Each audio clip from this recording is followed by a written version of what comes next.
माझ्या सर्व ताई आणि दादांना श्री स्वामी समर्थ. तुम्हा सर्वांचं माझं देवघर या आपल्या चॅनलमध्ये स्वामीमय स्वागत आहे.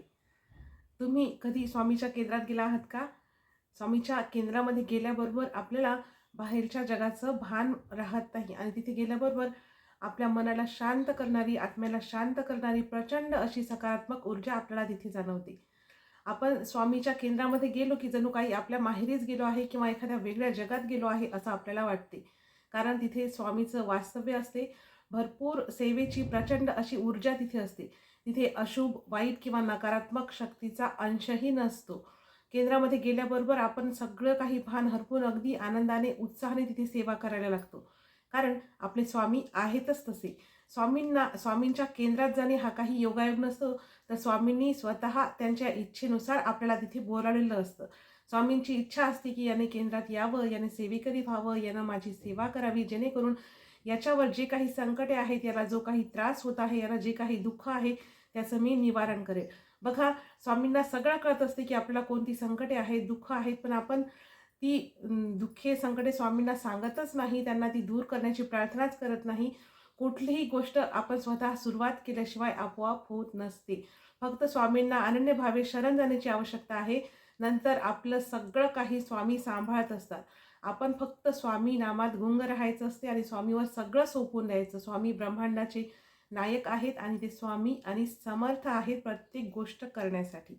तर बघा, तुमच्या आयुष्यामध्ये कितीही संकट असो, कितीही दुःख असो, कितीही त्रास असो, तुमच्या घरामध्ये सततची भांडणे असो, नवरा बायकोचं पटत नाही, घरातील सदस्यामध्ये एकोपा नाही, सतत भांडणे होत राहतात, घरामध्ये चिडचिड, क्लेश आहे, व्यवसायामध्ये मंदी आहे, किंवा घरामध्ये पैसा येत नाही, किंवा मुलगा किंवा नवरा वाईट व्यसनाच्या नादी लागला आहे, वाईट गोष्टीच्या आहारी गेलेला आहे, आणि काहीही केलं तर घरातील मुले ऐकत नाहीत, मोठ्या माणसांचा, आईवडिलांचा आदर करत नाहीत, उलटून बोलतात, उद्धटपणे वागतात, चिडचिड करतात, अभ्यासामध्ये त्यांचं लक्ष लागत नाही, शिक्षणामध्ये त्यांचं लक्ष लागत नाही, ते मित्राच्या संगतीने वाया गेलेले आहेत, किंवा घरातलं आजारपण संपायचं नावच घेत नाही. एकाचं झालं की एक, एकाचं झालं की एक, जर नेहमी सतत आजारी पडत असतो, घरातील जो पैसा आहे तो आजारपणामध्येच जास्त खर्च होतो. बघा, एखाद्याच्या घरामध्ये काय होतं, अजिबातही करमत नाही, तिथे मनाला हुरहुर वाटत राहते, कशाची तरी भीती वाटते, त्या घरामध्ये अजिबात करमत नाही. किंवा घरातला करता पुरुष किंवा घरातली करती स्त्री किंवा मोठी मोठी झालेली मुलं, त्यांना काम करण्याची अजिबात इच्छा होत नाही, त्यांना सतत झोपून राहावंसं वाटतं. याला काय कारण आहे, तर याला आपल्या घरामध्ये वाईट शक्ती, नकारात्मक शक्ती, अशुभ शक्तीचा वास असणे, किंवा बाहेरील बाधा, किंवा कोणाची तरी आपल्या घराला नजर लागणे, ह्या सगळ्या गोष्टी घडू शकतात. एखाद्याची नजर इतकी वाईट असते ना, की आपल्या घराला जर लागली ना, तर आपल्या घराची राख रांगोळी सुद्धा त्या व्यक्तीची वाईट नजर करत असते. एखाद्याच्या घरात अन्नाला अजिबात चव नाही, कितीही मीठ मसाले वगैरे टाका, पण अन्नाला अजिबात चव नाही.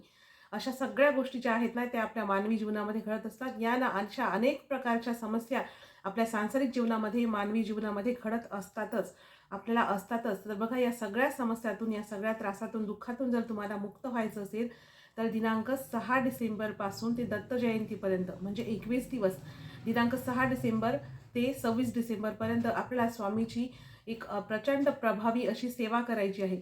जी सेवा केल्याने तुम्हाला या सगळ्या त्रासातून, या सगळ्या समस्यातून तुमची सुटका होईल आणि तुमचं घरसुद्धा अगदी आनंदाने, उत्साहाने, प्रसन्नतेने भरून जाईल. घरातील सदस्यामध्ये एकोपा निर्माण होईल. नवरा बायकोचं जर पटत नसेल तर त्यांचेसुद्धा एकमेकाविषयी आदर आणि प्रेम वाढेल. घरातलं जे आजारपण आहे ना, ते खूप कमी किंवा क्वचित नामशेष राहणार नाही त्या आजाराचा, आणि घरातील अन्नाला सुद्धा चव येईल. घरामध्ये जर तुम्हाला करमेनासं होत असेल, भीती हुरूर वाटत असेल, तर ह्या सगळ्या गोष्टीसुद्धा नष्ट होतील. फक्त पूर्ण श्रद्धेने आपल्या स्वामी महाराजाची 10 मिनिटाची सेवा करायची आहे. ही सेवा तुम्ही तुमच्या वेळेनुसार, तुमच्या सोयीनुसार कधीही करू शकता. दिवसभरात कधीही तुम्हाला जेव्हा वेळ मिळेल तेव्हा.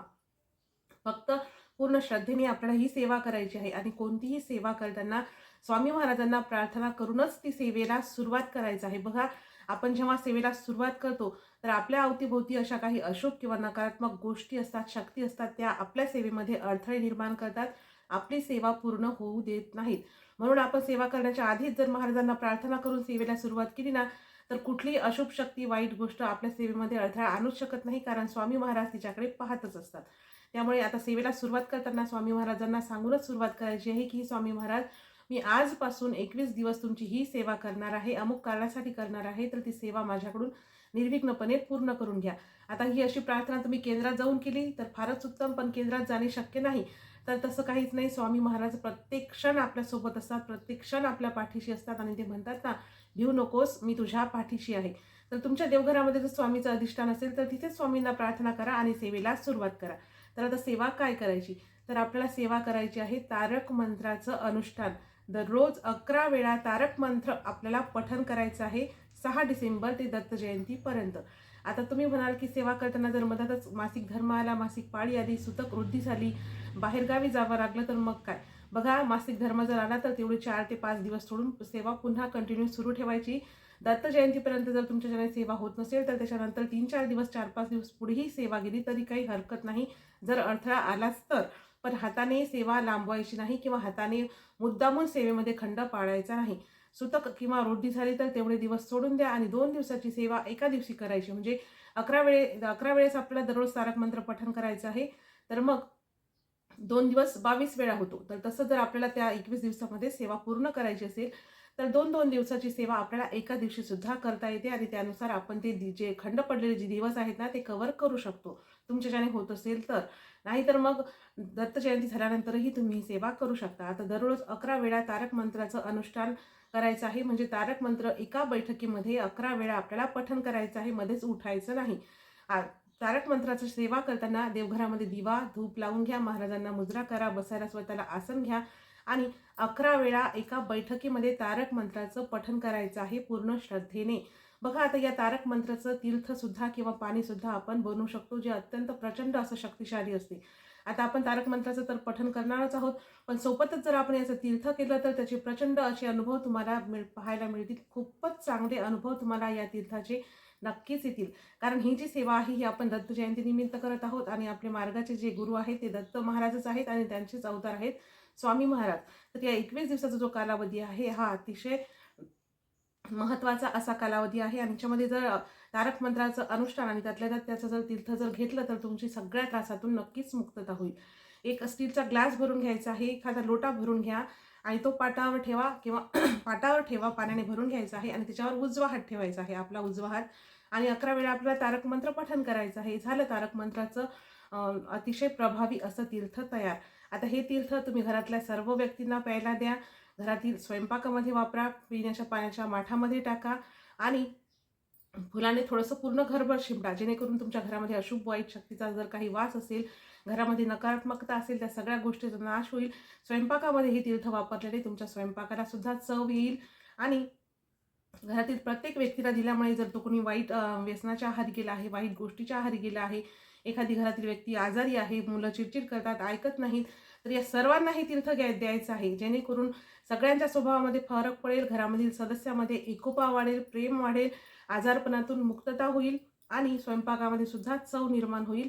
घरामधलं सगळं वातावरण जे आहे ते अगदी आनंदाचं, उत्साहाचं होईल. स्वामीची कृपा आपल्यावरती होईल. बघा, ही जर सेवा आपण पूर्ण श्रद्धेने जर 21 दिवस केली ना, तर तुमचं कितीही मोठं संकट असो, कितीही दुःख, त्रास असो, कितीही तुम्हाला अडचणी असो, आजारपण असो, या सगळ्या गोष्टीतून स्वामी महाराज स्वतः आपल्याला अगदी अलगद बाहेर काढतात. आपण या सगळ्या गोष्टीतून कधी बाहेर पडलं हे आपल्याला कळणार सुद्धा नाही.